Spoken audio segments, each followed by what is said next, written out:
چھپانے کی جگہ ہوتی ہے، یہ بھاگ گئے ہوتے ہیں۔ وَمِنْهُمْ مَنْ يَلْمِزُكَ فِي الصَّدَقَاتِ، اور اے نبی ان میں سے وہ بھی ہیں جو آپ پر الزام لگاتے ہیں، ملامت کرتے ہیں آپ کو صدقات کے بارے میں۔ حضور جب زکوٰۃ کا مال آتا تھا تو آپ تقسیم کرتے تھے۔ اب ظاہر بات ہے کہ لوگ ہیں کھڑے ہیں، کسی کو کچھ زیادہ ہو گیا کسی وقت، کسی کو آپ نے سمجھا کہ زیادہ مستحق زیادہ دے دیا، تو ایک منافق تھا، اس نے حضور کو ٹوک دیا، اعدل یا محمد، اے محمد عدل کرو، یہ کیا کر رہے ہو، ناانصافی کر رہے ہیں۔ تو حضور کو غصہ آیا اس پر صلی اللہ علیہ وسلم، ان لم اعدل فمن یعدل، اگر میں عدل نہیں کروں گا تو کون کرے گا؟ لیکن یہ کہ بہرحال اس کا بھی ذکر ہو رہا ہے، وَمِنْهُمْ مَنْ يَلْمِزُكَ فِي الصَّدَقَاتِ، ان میں سے وہ لوگ بھی ہیں جو آپ پر تان کرتے ہیں خیرات کے بانٹنے میں، صدقات اور زکوٰۃ کی تقسیم میں۔ فَإِنْ أُعْطُوا مِنْهَا رَضُوا، اگر انہیں کے کھتے بھر دیے جائیں، انہیں دیا جائے تو راضی ہیں۔ وَإِنْ لَمْ يُعْطَوْا مِنْهَا إِذَا هُمْ يَسْخَطُونَ، اور اگر انہیں نہ دیا جائے تو پھر وہ ناراض ہو جاتے ہیں، غصے ہوتے ہیں، لال پیلے ہوتے ہیں۔ وَلَوْ أَنَّهُمْ رَضُوا مَا آتَاهُمُ اللَّهُ وَرَسُولُهُ، اور اگر وہ راضی رہتے اس پر جو دیا انہیں اللہ نے اور اس کے رسول نے، وَقَالُوا حَسْبُنَا اللَّهُ، اور کہتے اللہ ہمارے لیے کافی ہے، سَيُؤْتِينَ اللَّهُ مِنْ فَضْلِهِ وَرَسُولُهُ، ان قریب پھر بھی بعد میں بھی اللہ تعالیٰ اور اس کے رسول ہمیں اپنے فضل سے نوازتے رہیں گے۔ اِنَّا إِلَى اللَّهِ رَاغِبُونَ، ہم اللہ کی طرف رغبت کرنے والے ہیں۔ اگر یہ کہتے، کاش کہتے تو کتنا اچھا ہوتا۔ اب یہاں ان صدقات کی مدیں بیان کر دی ہیں جو زکوٰۃ کی، یہی آیت ہے مشہور آیت کہ صدقات جو زکوٰۃ کی جو مدیں ہیں وہ کون کون سی ہیں۔ انما الصدقات، زکوٰۃ جو ہے تو سب سے پہلے للفقراء، مفلسوں کے لیے، والمساکین، محتاجوں کے لیے، والعاملین علیہا، اور جو بھی زکوٰۃ کا بندوبست کریں گے، زکوٰۃ جمع کریں گے، تحصیلدار ہوں گے، زکوٰۃ کا حساب کتاب رکھیں گے، زکوٰۃ تقسیم کریں گے، وہ اس کے عاملین علیہا ہیں، ان کی تنخواہیں اس میں سے دی جائیں گی۔ والمؤلفۃ قلوبہم، اور تالیف قلب کے لیے، کچھ لوگ ہوتے تھے جب تک ایک تحریک اور دعوت چل رہی ہے، بعض لوگ ہوتے ہیں معاشرے کے اندر صاحب حیثیت ہوتے ہیں، انہیں کچھ دے دلا دیا جائے تو ان کی مخالفت کم ہو جاتی ہے، ساتھی نہ بنے، کم سے کم یہ کہ ان کا مخالفت کا زور شور جو ہے کم ہو جائے، تو یہ تالیف قلب کے لیے۔ یہ مد جب اسلام غالب ہو چکا تو اس کے بعد سے ختم ہو گئی۔ اس کے بارے میں فقہا کا کہنا یہ اس وقت تک تھا جب تک کہ ابھی وہ تحریک اور دعوت چل رہی تھی، لیکن ویسی ہی سچویشن پھر کبھی دوبارہ پیدا ہو سکتی ہے تو پھر یہ مد جو ہے اس کے اندر یہ شامل ہو جائے گی۔ وفر رقاب، گردنوں کے چھڑانے میں، اور گردنوں کے چھڑانے میں کسی پر تاوان آ گیا ہے، کوئی شخص جو ہے وہ مقروض اتنا ہو گیا ہے کہ اس سے نہیں نکل پا رہا ہے، لہذا ایک یہ کہ لم سم مدد کر کے اسے گویا کہ اس کی گردن چھڑا دی جائے۔ والغارمین، جن پر تاوان بھرنا پڑے۔ وفی سبیل اللہ، اور ایک مد جو ہے فی سبیل اللہ بھی ہے، مطلب یہ ہے کہ اللہ کی راہ میں جہاد، دعوت اور اقامت دین کی جد و جہد میں بھی یہ رقم خرچ ہو سکتی ہے، لیکن اولین مستحق یہ ہے۔ انفاق فی سبیل اللہ خود اللہ کل کا کل دین کے لیے ہے، اللہ کے دین کے لیے، دعوت، تبلیغ اور جو بھی اقامت دین کی جد و جہد ہے اس کے لیے۔ لیکن یہ جو صدقات ہیں، اور زکوٰۃ بھی صدقات ہی میں شامل ہے، ان میں اولاً جو مستحق ہیں وہ ہیں غرباء اور یتیم اور مساکین اور بیوائیں، جو بھی ہیں محتاج ہیں، یہ ان کے زیادہ پہلے حقدار ہیں۔ البتہ یہ کہ اگر کسی شخص کے پاس اس طرح کی رقم بچ جائے کہ جو اس کے قریب میں جو بھی رشتہ دار ہیں، غرباء ہیں، یتامہ ہیں، مساکین ہیں، ان کو دے چکا ہے، اور وہ باقی وہ کسی دین کے کام میں دینا چاہے تو دے سکتا ہے۔ وفی سبیل اللہ وابن السبیل، اور مسافر کے لیے۔ فریضۃ من اللہ، یہ اللہ تعالیٰ کی طرف سے معین ہو گیا ہے۔ یہی لفظ آیا ہے بار بار سورہ نساء میں، جہاں کے جو احکام آئے تھے وراثت کے۔ واللہ علیم الحکیم، اور اللہ تعالیٰ سب کچھ جاننے والا ہے، کمال حکمت والا۔ ومنہم الذین یؤذون النبی، ان میں سے وہ لوگ بھی ہیں جو نبی کو ایذا پہنچاتے ہیں۔ ویقولون هو اذن، اور وہ کہتے ہیں یہ تو نرے کان ہی کان ہے۔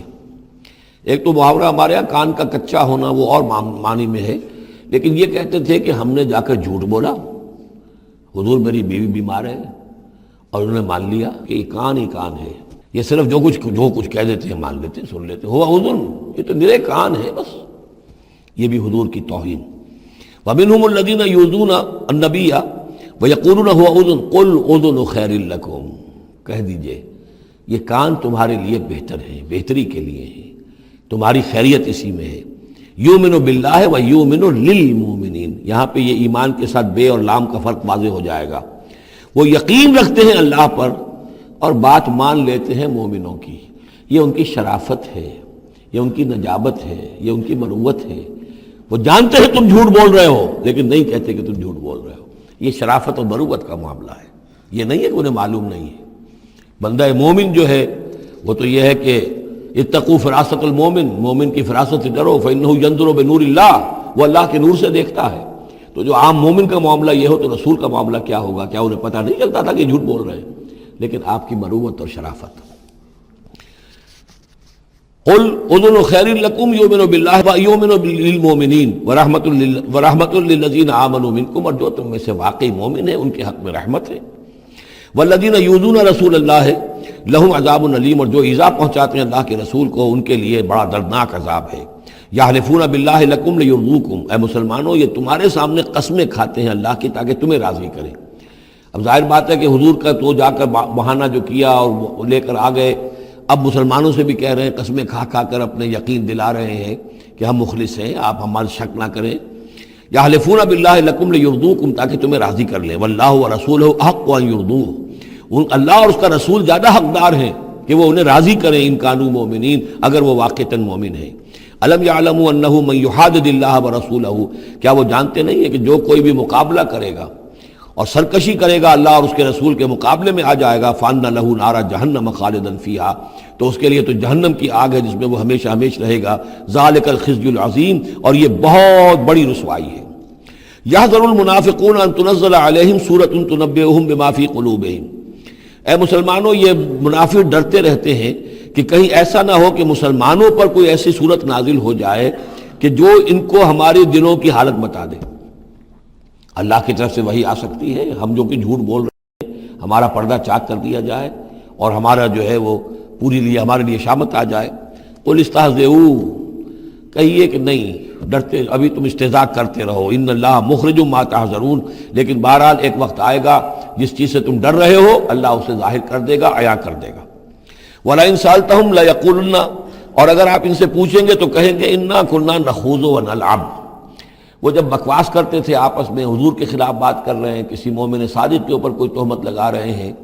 اب اگر کسی نے جا کر کوئی بات بتا دی حضور کو کہ فلاں شخص تو یہ کہہ رہا تھا، عبداللہ ابن ابی یہ کہہ رہا تھا، فلاں نے یہ کہا ہے، حضور نے بلایا، طلب کیا، پوچھا، تو اب وہاں پر آئیں گے وَلَئِن سَأَلْتَهُمْ، اگر پوچھیں گے، باز پرس کریں گے آپ ان سے، لَيَقُولُنَّ، وہ لازماً کہیں گے اِنَّمَا كُنَّا نَخُوضُ وَنَلْعَبُ، یہ تو ویسے ہی ذرا گپ بازی میں لگے ہوئے تھے، یہ تو تھوڑی سی جو تھی ہماری گفتگو جو ہو رہی تھی وہ لائٹ وین میں گفتگو ہو رہی تھی، اس کو خامخواہ اس شخص نے جو ہے وہ سنجیدگی سے لے لیا، ہم کھیل رہے تھے دل لگی میں، یہ بات ہم نے کہہ دی تھی۔ قُلْ أَبِاللَّهِ وَآيَاتِهِ وَرَسُولِهِ كُنتُمْ تَسْتَهْزِئُونَ، کہیے تو کیا تم اللہ کے ساتھ اور اس کی آیات کے ساتھ اور اس کے رسول کے ساتھ استہزاء کر رہے تھے؟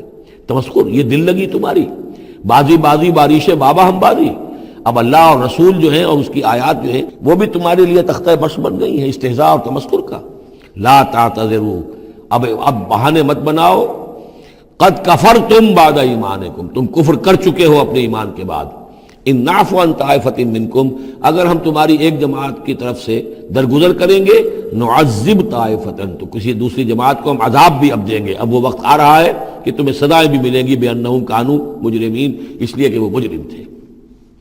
المنافقون والمنافقات بعضهم من بعض، یہ منافق مرد اور منافق عورتیں سب ایک دوسرے میں ہی سے ہیں، یعنی ان کی کا گٹھ جوڑ ہے۔ یامرون بالمنکر، یہ بدی کا حکم دیتے ہیں، بجائے اس کے کہ امر بالمعروف کرتے یہ برائی کا حکم دیتے ہیں۔ وینہون عن المعروف، اور نیکی سے روکتے ہیں، مت خرچ کرو، سنبھال کے رکھو، پاگل ہو گئے ہو، آخر مستقبل کی فکر کرنی چاہیے، لہذا وہ نہیں عن المعروف اور امر بالمنکر۔ یامرون بالمنکر وینہون عن المعروف ویقبضون ایدیہم، اپنے ہاتھوں کو مٹھیوں کو بند رکھتے ہیں، خرچ نہیں کرتے۔ نسوا اللہ فنسیہم، انہوں نے اللہ کو بھلا دیا تو اللہ نے انہیں بھلا دیا، نظر انداز کر دیا۔ ان المنافقین هم الفاسقون، یقیناً یہی منافق ہے کہ جو سرکش ہے، نافرمان ہے۔ وعد اللہ المنافقین والمنافقات والکفار نار جہنم خالدین فیہا، اللہ نے وعدہ کیا ہے ان منافق مردوں اور منافق عورتوں سے اور تمام کفار سے آگ کا، جہنم کے آگ کا، خالدین فیہا، جس میں وہ ہمیشہ ہمیش رہیں گے۔ ہی حسبہم، بس وہی ان کے لیے کفایت کرے گی۔ ولعنہم اللہ، اور اللہ تعالیٰ نے ان پر لعنت فرما دی ہے۔ ولہم عذاب مقیم، اور ان کے لیے عذاب ہے قائم رہنے والا، مسلسل دائم اور قائم عذاب۔ کالذین من قبلہم، اسی طرح کے وہ لوگ، یہ بھی ان لوگوں کے مانند ہے کہ جو ان سے پہلے تھے۔ کانوا اشد منکم قوۃ، وہ تم سے کہیں بڑھ کر تھے طاقت میں، واکثر اموالا، اور بہت زیادہ تھے مال میں و اولادن اور اولاد میں. یعنی یہ قومیں جو گزری ہیں کافروں کی، قوم سمود اور قوم عاد، وہ تم سے کہیں بڑھ کر تھی، قوت میں بھی اور اپنی تعداد میں بھی، مال میں، اولاد میں. فاستمتعوا بخلاقہم، انہوں نے بھی اپنے اپنے وقت میں اپنے نصیب کا فائدہ اٹھا لیا، اپنا حصہ وصول کر لیا. فاستمتعتم بخلاقکم، اب تم بھی اپنا حصہ مکمل کر چکے ہو، اب تمہارا انجام بہت قریب آ چکا ہے. کما استمتع الذین من قبلکم بخلاقہم، جیسے کہ ان لوگوں نے اپنا حصہ وصول کر لیا تھا اور اس سے فائدہ اٹھا لیا تھا جو تم سے پہلے تھے. وخذتم کالذی خاضوا، اور تم نے بھی اسی طرح کی روش اختیار کی جو انہوں نے اختیار کی تھی. اولئک حبطت اعمالہم فی الدنیا والآخرہ، یہ وہ لوگ ہیں کہ جن کے تمام اعمال دنیا اور آخرت سب میں حبط ہو گئے. واولئک هم الخاسرون، اور یقیناً یہی ہے خسارے میں رہنے والے. الم یاتہم نبأ الذین من قبلہم، کیا ان کے پاس خبریں آ نہیں چکی ہیں ان کی جو ان سے پہلے تھے؟ قوم نوح وعاد وثمود وقوم ابراہیم واصحاب مدین والمؤتفکات. نوح کی قوم اور عاد اور سمود اور قوم ابراہیم، یہ واحد مقام ہے قرآن مجید میں جس میں قوم ابراہیم کا بھی تذکرہ اس انداز میں ہے کہ شاید ان پر بھی عذاب آیا ہو، لیکن صراحتاً اس کا ذکر پورے قرآن میں کہیں نہیں ہے. وہ اصحاب مدین، اور مدین کے لوگ، والمؤتفکات، اور ان بستیوں کی جو الٹ دی گئی تھی، سدوم اور عمورہ. اتتہم رسلہم بالبینات، آئے ان کے پاس ان کے رسول واضح احکام لے کر، واضح نشانیاں لے کر. فما کان اللہ لیظلمہم، تو اللہ تعالیٰ ان پر ظلم کرنے والا نہیں تھا. لیکن کانوا انفسہم یظلمون، بلکہ وہ اپنے اوپر خود ہی ظلم ڈھاتے رہے. والمؤمنون والمؤمنات بعضهم اولیاء بعض، وہ منافق مرد اور منافق عورتوں کی بات تھی. اب فرمایا اور ایمان والے مرد اور ایمان والی عورتیں، بعضهم اولیاء بعض، وہ ایک دوسرے کے ساتھی ہیں، ایک دوسرے کے پشت بنا ہے، مددگار ہیں. یامرون بالمعروف، ان کا طرز عمل یہ ہے کہ نیکی کا حکم دیتے ہیں، مشورہ دیتے ہیں. وینہون عن المنکر، بدی سے روکتے ہیں. ویقیمون الصلاۃ، نماز قائم کرتے ہیں. ویؤتون الزکوٰۃ، اور زکوٰۃ ادا کرتے ہیں. ویطیعون اللہ ورسولہ، اور اللہ اور اس کے رسول کی اطاعت کرتے ہیں. اولئک سیرحمہم اللہ، یہی ہیں وہ لوگ کہ جن پر اللہ تعالیٰ رحمت فرمائے گا. ان اللہ عزیز الحکیم، یقیناً اللہ زبردست ہے، حکمت والا. اللہم ربنا اجعلنا منہم. وعد اللہ المؤمنین والمؤمنات جنات تجری من تحتها الانہار خالدین فیہا، اللہ نے وعدہ کیا ہے مومن مردوں اور مومن عورتوں سے ان باغات کا جن کے دامن میں یا جن کے نیچے ندیاں بہتی ہوں گی، اور اس میں وہ ہمیشہ رہیں گے. ومساکن طیبۃ فی جنات عدن، اور بڑے ستھرے اور بہت عمدہ مکان رہائش کے لیے ان کو دے گا، رہنے کے باغات میں، ریزیڈینشل گارڈنز میں. ورضوان من اللہ اکبر، یہ ساری چیزیں تو ہے ہی، سب سے بڑی شے یہ کہ اللہ ان سے راضی ہو جائے گا. رضا اللہ کی وہ سب سے بڑی شے ہے، سب سے بڑی نعمت ہے. ذالک هو الفوز العظیم، وہ تو ہے بہت ہی بڑی کامیابی. یا ایھا النبی جاہد الکفار والمنافقین واغلظ علیہم، اے نبی صلی اللہ علیہ وسلم آپ جہاد کیجئے کفار سے بھی اور منافقین سے بھی، اور ان پر سختی کیجئے. یہ دیکھیے آیت 2 مرتبہ آئی ہے قرآن مجید میں، یہ جو کہ تم، سورہ تحریم میں بھی آئے گی جو کہ سمجھیے 28ویں پارے کی آخری، یہاں پھر آئی ہے. لیکن یہاں لفظ جہاد کو نوٹ کر لیجئے، یہاں جہاد بمعنی قتال نہیں آ سکتا. منافقین کے ساتھ آپ نے کبھی جنگ نہیں کی. جہاد، جد و جہد، کوشش، ان کی ریشہ دوانیوں کو ختم کرنا، ان کی سازشوں کا زور توڑنا، یہ جہاد تھا. یہ جہاد، قتال کی کوئی نوبت منافقین کے ساتھ کبھی کوئی قتال نہیں ہوا. یہاں جہاد خالص اس جہاد کے معنی میں ہے جو قتال سے کم تر ہے، دون القتال. یا ایھا النبی جاہد الکفار والمنافقین، اے نبی آپ مجاہدہ کیجئے، جد و جہد کیجئے. اسی لیے جب غزوہ تبوک سے آپ واپس آ رہے تھے تو ایک حدیث ہے کہ آپ نے فرمایا رجعنا من الجہاد الاصغر الى الجہاد الاکبر، ہم چھوٹے جہاد سے بڑے جہاد کی طرف لوٹ آئے ہیں. اب اس کی تعبیریں مختلف کی گئی ہیں کہ اتنا بڑا جہاد، سلطنت روما کے خلاف گئے تھے، اسے آپ جہاد اصغر کہہ رہے ہیں. وہاں سے لوٹ کر ہم آ گئے، اب جہاد اکبر سامنے ہے. تو اس کی عام طور پر جو توجیہ لوگوں نے کی ہے وہ تو یہ ہے کہ یہ جہاد جو نفس کے خلاف ہے وہ سب سے اکبر ہے، سب سے بڑا ہے. اور یہ بات صحیح ہے. آپ سے پوچھا گیا ای الجہاد افضل یا رسول اللہ، آپ نے فرمایا ان تجاہد نفسک فی طاعت اللہ، کہ اللہ کے رسول یہ بتائیے کہ سب سے افضل جہاد کس کا ہے؟ آپ نے فرمایا کہ تم جہاد کرو اپنے نفس کے خلاف اور اسے اللہ کا مطیع بناؤ. تو اسی پر گویا کہ اس کو محمول کیا ہے. لیکن میرے نزدیک حقیقت یہ ہے کہ اب یہ جو بارے آستین تھے، کہ جو مدینے کے اندر منافقین تھے، اب ان کے خلاف جہاد کرنا تھا. اور اس میں چونکہ اندیشے تھے کہ ان کے تعلقات تھے اوس اور خزرج کے لوگوں کے ساتھ، عام لوگوں کے ساتھ دوستیاں تھیں، تو اس میں فتنے اٹھ لاتے. واپس آ کر آپ نے مسجد ضرار کو پھر جلایا ہے، گرایا ہے۔ یہ بہت بڑا قدم تھا۔ عام مسلمان جو اس پر مشتعل بھی ہو سکتے تھے کہ مسجد کو گرا رہے، لیکن یہ کہ یہ اقدامات آپ نے کیے ہیں صلی اللہ علیہ وسلم اس آیت کے اترنے کے بعد اور تبوک سے واپسی کے بعد۔ یا ایھا النبی جاہد الکفار والمنافقین واغلظ علیہم، اے نبی جہاد کیجئے کافروں سے بھی اور منافقین سے بھی اور ان پر سختی کیجئے۔ ومأواہم جہنم، ان کا ٹھکانہ جہنم ہے، وبئس المصیر، اور وہ بہت برا ٹھکانہ ہے۔ یحلفون باللہ ما قالوا، وہ اللہ کی قسم کھا کر کہتے ہیں کہ ہم نے یہ بات نہیں کہی۔ کوئی بات جو بھی آئی، کوئی غلط بات کہی، کوئی استہزاء کیا، کوئی تمسخر اڑایا۔ وَلَقَدْ قَالُوا كَلِمَةَ الْكُفْرِ، حالانکہ انہوں نے کہا ہے کفر کا کلمہ۔ یہ ایک بات انہوں نے کہی تھی، اس کا ذکر آ جائے گا تفصیل سے سورہ منافقون میں 28ویں پارے میں، واقعہ وہاں تفصیل سے آیا ہے۔ تو لیکن یہ کہ کسی نوجوان نے آ کر حضور کو بتا دیا کہ اس نے یہ کہا ہے، اب حضور نے طلب فرمایا، انہوں نے کہا نہیں، یہ بالکل جھوٹ بولتا ہے اس نے، اور اس نے خامخواہ جو ہے فتنہ اٹھانے کی کوشش کی ہے۔ تب یہ آیت نازل ہوئی، اللہ نے اس نوجوان کو سچا کیا اس آیت کے ذریعے سے کہ جھوٹ وہ عبداللہ ابن ابی بول رہا ہے، یہ نوجوان نہیں بول رہا۔ یحلفون باللہ ما قالوا، وہ قسم کھا رہے ہیں اللہ کی کہ ہم نے وہ بات نہیں کہی۔ وَلَقَدْ قَالُوا كَلِمَةَ الْكُفْرِ، حالانکہ انہوں نے کہا کلمہ کفر۔ وَكَفَرُوا بَعْدَ اسلامہم، اور وہ اپنے اسلام کے بعد کفر منکر ہو چکے، کفر کر چکے۔ وَهَمُّوا بِمَا لَمْ يَنَالُوا، اور انہوں نے ارادہ کیا تھا اس شے کا کہ جس کو وہ حاصل نہ کر سکے۔ یہ ایک خاص واقعہ ہوا تھا کہ جب تبوک سے واپس آپ آ رہے تھے تو ایک موقع پر آپ عام راستے سے، قافلے سے ذرا ہٹ کر ایک پہاڑی راستے کی طرف سے آپ کا گزر ہوا، اور وہ تنگ راستہ تھا، وہاں سے بس ایک ہی اونٹ ایک وقت میں گزر سکتا تھا۔ حضور کے ساتھ 2 آپ کے صحابہ تھے۔ وہاں ان لوگوں نے کوشش کی، منافقین نے، کچھ لوگ تھے کہ جنہوں نے اپنے ڈھانٹے باندھ دیے کہ پہچان میں نہ آئے، اور رات کی تاریکی میں انہوں نے ہاتھ چلایا، چاہتے تھے کہ حضور کو شہید کر دیں۔ بہرحال وہاں پر جو ہے کسی طریقے سے جو 2 آپ کے جانثار ساتھی تھے انہوں نے انہیں کھدیڑا، مار کر بھگایا۔ پھر حضور نے ان کو بتا بھی دیا تھا، جن میں حضرت حذیفہ ابن یمان بھی تھے رضی اللہ تعالی عنہ، اور حضرت عمار تھے، عمار ابن یاسر۔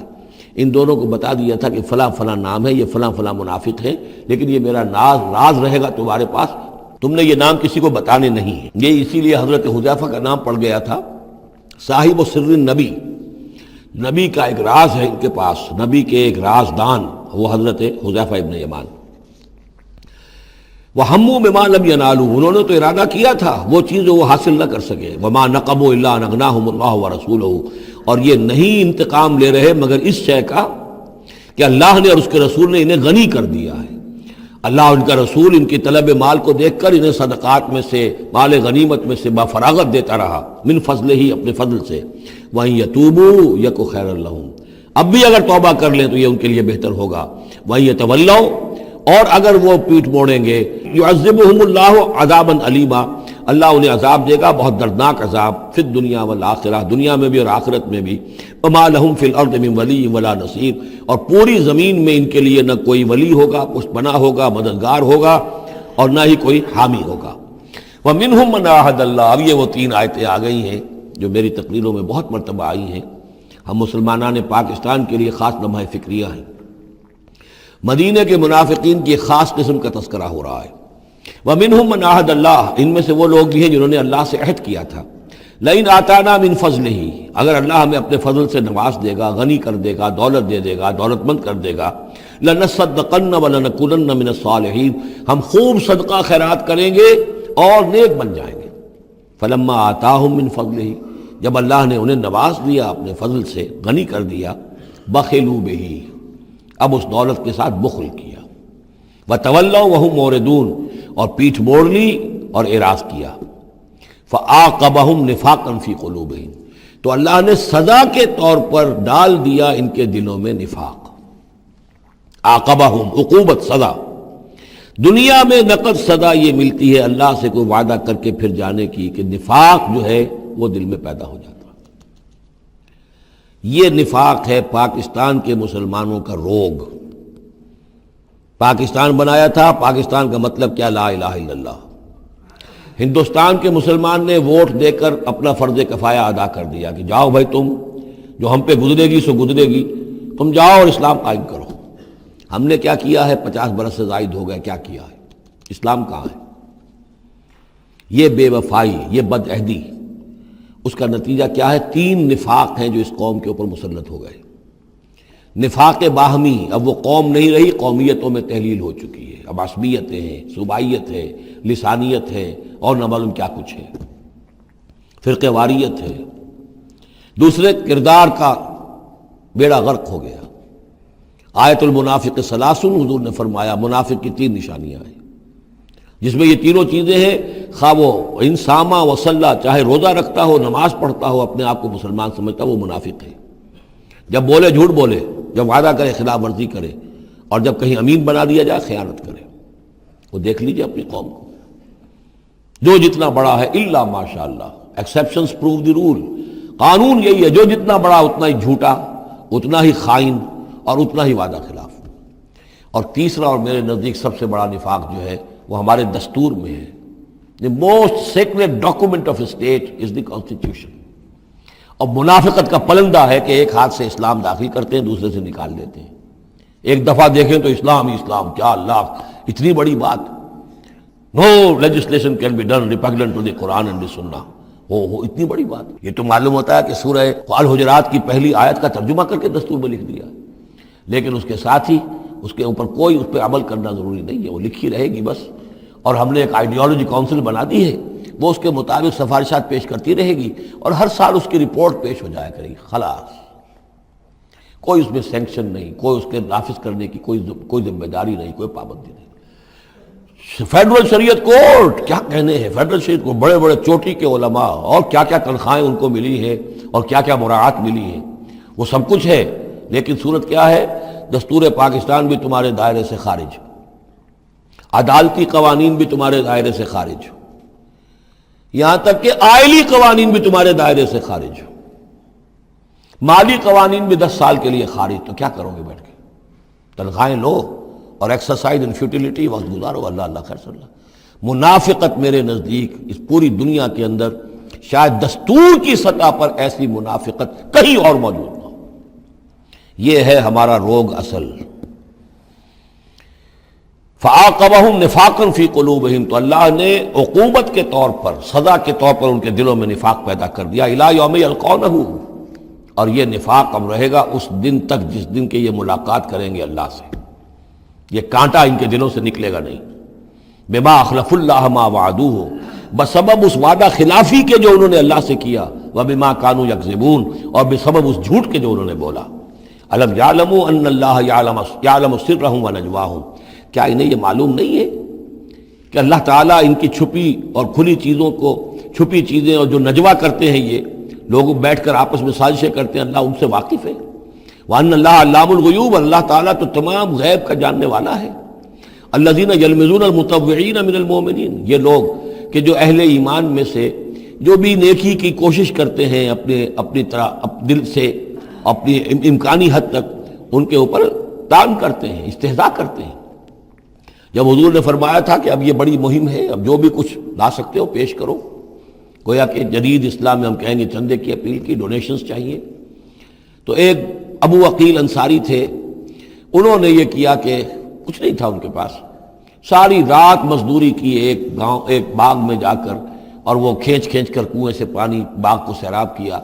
صبح کو انہیں کچھ کھجوریں ملی، رات بھر کی مزدوری، آدھی لے جا کر اپنے گھر میں دے دی اپنی بیوی بچوں کو، اور آدھی لا کر حضور کی خدمت میں پیش کر دی۔ حضور نے فرمایا کہ یہ جو کھجوریں ہیں یہ اس پورے ڈھیر کے اوپر پھیلا دو، یہ سب پر بھاری ہیں۔ لیکن وہاں جو منافق تھے انہوں نے اب فقے چست کرنے شروع، جی ہاں ان کھجوروں کے بغیر تو یہ مہم چل ہی نہیں سکتی تھی، کیا کہنے صاحب، یہ تو بہت بڑا صدقہ انہوں نے کیا ہے، بہت بڑا معاملہ ہے، تو یہ اب تانے دے رہے ہیں، ان کا دل دکھا رہے ہیں۔ الذين يلمزون المطوعين من المؤمنين في الصدقات والذين لا يجدون الا جهدهم، وہ بیچارے کہ جن کے پاس اپنی محنت مشقت کے سوا کچھ ہے ہی نہیں، فيسخرون منهم، ان سے مذاق کرتے ہیں، ٹھٹے کرتے ہیں، سخر اللہ منهم، اللہ تعالیٰ ان کا مذاق اڑائے، ولهم عذاب علیم، اور ان کے لیے دردناک عذاب ہے۔ استغفر لهم، اب یہ سخت ترین آیت ہے قرآن مجید میں منافقین کے لیے، یا وہ تھی جو سورہ نساء میں تھی، ان المنافقین فی الدرک الاسفل من النار، منافق آگ کے سب سے نچلے طبقے میں ہوں گے۔ کیا یہ ہے؟ استغفر لہم، اے نبی اب آپ ان کے لیے استغفار کریں، او لا تستغفر لہم، یا ان کے لیے استغفار نہ کریں، ان تستغفر لهم 70 مرۃ، اگر آپ 70 مرتبہ بھی ان کے لیے استغفار کریں گے فلن یغفر اللہ لهم، تب بھی اللہ تعالیٰ انہیں معاف نہیں فرمائے گا۔ ذالک بانہم کفروا باللہ ورسولہ، یہ اس لیے کہ یہ اللہ اور اس کے رسول کے ساتھ کفر کر چکے، واللہ لا یہدی القوم الفاسقین، اور اللہ ایسے فاسقوں کو ہدایت نہیں دیتا۔ فرح المخلفون بمقعدہم خلاف رسول اللہ وکرہوا ان یجاہدوا باموالہم وانفسہم فی سبیل اللہ، بہت خوش ہو گئے وہ پیچھے رہ جانے والے جنہوں نے اجازتیں لے لی تھی حضور سے، ایگزمپشن لے لی تھی اپنے بیٹھ رہنے پر اللہ کے رسول کے پیچھے، اور انہوں نے برا سمجھا، ناپسند کیا کہ وہ جہاد کرتے اپنی جانوں اور مال کے ساتھ اللہ کی راہ میں۔ وقالوا لا تنفروا فی الحر، اور وہ دوسروں سے بھی کہہ رہے تھے ہم تو لے آئے چھٹی رخصت لے آئے ہیں، تم بھی ذرا عقل کے ناخن لو، کہاں جا رہے ہو اس گرمی میں، اس شدید موسم کے اندر جا رہے ہو، پاگل ہو گئے؟ لا تنفروا فی الحر، اس گرمی میں مت نکلو۔ قل نار جہنم اشد حرا، نبی ان سے کہہ دیجئے جہنم کی آگ اس سے کہیں زیادہ گرم ہے۔ لو کانوا یفقہون، کاش کہ ان کو تفقہ حاصل ہوتا، فہم حاصل ہوتا۔ فلیضحکوا قلیلا ولیبکوا کثیرا، تو انہیں چاہیے کہ ہنسیں کم روئیں زیادہ، جزاء بما کانوا یکسبون، بدلہ اس کا کہ جو کمائی انہوں نے کی ہے۔ فإن رجعک اللہ الی طائفۃ منہم، تو اے نبی اگر اللہ تعالیٰ آپ کو لوٹا کر لے جائے، یہ 4 رکوع ختم ہو چکے تھے، 9ویں رکوع پر ان کے بارے میں تو تیقن کے ساتھ معلوم تھا کہ وہ غزوہ تبوک پر روانگی سے قبل آئے ہیں، یہ درمیان کا ہے کہ کچھ جاتے کچھ آتے، کچھ غزوہ تبوک کے وقت عین تبوک میں بھی وہی نازل ہوئی ہے، تو یہ وہ آیات ہے۔ فَإِن رَجَعَكَ اللَّهُ، ظاہر بات ہے یہاں معلوم ہو رہا ہے کہ یہ کہیں تبوک میں یہ آیت نازل ہوئی ہے۔ اگر اللہ آپ کو لوٹا کر لے جائے ان کے کسی گروہ کے پاس، فَاسْتَأْذَنُوكَ لِلْخُرُوجِ، اور پھر وہ آپ کے ساتھ نکلنے کی اجازت مانگے کسی اور دشمن کے خلاف، فَقُلْ لَن تَخْرُجُوا مَعِيَ أَبَدًا، کہہ دیجیے گا اب تم میرے ساتھ کبھی نہیں نکلو گے، وہ آخری امتحان تمہارا ہو چکا، تم ناکام ہو چکے۔ وَلَن تُقَاتِلُوا مَعِيَ عَدُوًّا، اور اب میرے ساتھ کسی دشمن کے ساتھ، میرے ساتھ ہو کر کسی دشمن کے ساتھ جنگ کرنے کا تمہیں موقع نہیں ملے گا۔ اِنَّكُمْ رَضِيتُمْ بِالْقُعُودِ أَوَّلَ مَرَّةٍ، تم پہلی مرتبہ راضی ہو گئے تھے بیٹھے رہنے پر، نفیر عام ایک ہی مرتبہ ہم نے کی اور تم پیچھے رہنے پر، بیٹھ رہنے پر راضی ہو گئے۔ فَقْعُدُوا مَعَ الْخَالِفِينَ، اب ہمیشہ کے لیے پیچھے رہنے والوں کے ساتھ بیٹھ رہو۔ وَلَا تُصَلِّ عَلَىٰ أَحَدٍ مِّنْهُمْ مَاتَ، اور اے نبی ان میں سے کوئی مر جائے تو اس کی نماز جنازہ ادا نہ کیجیے، ابداً، کبھی بھی۔ وَلَا تَقُمْ عَلَىٰ قَبْرِهِ، اور اس کی قبر پر آپ کھڑے نہ ہوں۔ یہ دیکھیے یہ اب ان کی رسوائی کا سامان ہو رہا ہے، ابھی تک تو پردے پڑے ہوئے تھے، لیکن اب یہ ہے کہ حضور جو ہے جب انکار کرتے تھے کسی کی نماز جنازہ پر جانے سے معلوم ہو جاتا تھا کہ یہ منافق ہے، حضور نے اس کی نماز جنازہ میں شرکت سے انکار کیا۔ وَلَا تُصَلِّ عَلَىٰ أَحَدٍ مِّنْهُمْ مَاتَ أَبَدًا وَلَا تَقُمْ عَلَىٰ قَبْرِهِ، اور مت کھڑے ہوئیے اس کی قبر پر۔ إِنَّهُمْ كَفَرُوا بِاللَّهِ وَرَسُولِهِ، یقیناً انہوں نے کفر کیا ہے اللہ اور اس کے رسول کے ساتھ۔ وَمَاتُوا وَهُمْ فَاسِقُونَ، اور وہ مرے ہیں اسی حال میں کہ وہ نافرمان تھے۔ وَلَا تُعْجِبْكَ أَمْوَالُهُمْ وَأَوْلَادُهُم، یہ آیت پہلے بھی آ چکی ہے، آیت نمبر 55، صرف وہی ایک فرق ہے اس میں، وہاں فَلَا تُعْجِبْكَ ہے، یہاں وَلَا تُعْجِبْكَ، آپ کو زیادہ پسند نہ آئیں، اچھی نہ لگیں، نہ ان کے اموال نہ ان کی اولاد۔ انما یرید اللہ ان یعذبہم، یہاں لام کے بجائے ان آ گیا ہے، اللہ چاہتا یہ ہے کہ انہیں عذاب دے انہی چیزوں کے ذریعے سے دنیا میں، وتزہق انفسہم وہم کافرون، اور ان کی جانیں نکلیں اسی حالت کفر میں۔ وَإِذَا أُنزِلَتْ سُورَةٌ أَنْ آمِنُوا بِاللَّهِ وَجَاهِدُوا مَعَ رَسُولِهِ اسْتَأْذَنَكَ أُولُو الطَّوْلِ مِنْهُمْ وَقَالُوا ذَرْنَا نَكُن مَّعَ الْقَاعِدِينَ رَضُوا بِأَن يَكُونُوا مَعَ الْخَوَالِفِ وَطُبِعَ عَلَىٰ قُلُوبِهِمْ فَهُمْ لَا يَفْقَهُونَ۔ صدق اللہ العظیم۔ سورہ توبہ میں ابھی یہی منافقین کا بیان چل رہا ہے، اور جب کوئی صورت نازل ہوتی ہے کہ ایمان لاؤ اللہ پر اور جہاد کرو اس کے رسول کے ساتھ مل کر، استأذنک اولو الطول منہم، تو ان میں سے جو مقدرت والے ہیں، دولت والے ہیں، وسائل رکھنے والے ہیں، وہ بھی آپ سے آ کر رخصت مانگتے ہیں۔ وقالوا ذرنا نکن مع القاعدین، اور کہتے ہیں کہ ہمیں چھوڑ دیجئے، رہنے دیجئے، ایگزمپٹ کر دیجئے، ہم یہیں بیٹھ رہنے والوں میں شامل ہو جائیں۔ رضوا بأن یکونوا مع الخوالف، وہ اس پر راضی ہو گئے کہ پیچھے رہنے والی عورتوں میں شامل کر دیے جائیں، یعنی جنگ کرنا مردوں کا کام ہے، اور خواتین کو چونکہ پیچھے بچے اور خواتین ظاہر بات ہے کہ گھروں میں رہ جانے والے تھے، تو انہوں نے اپنے لیے یہ مقام پسند کیا، یہ ایک طرح کا ان پر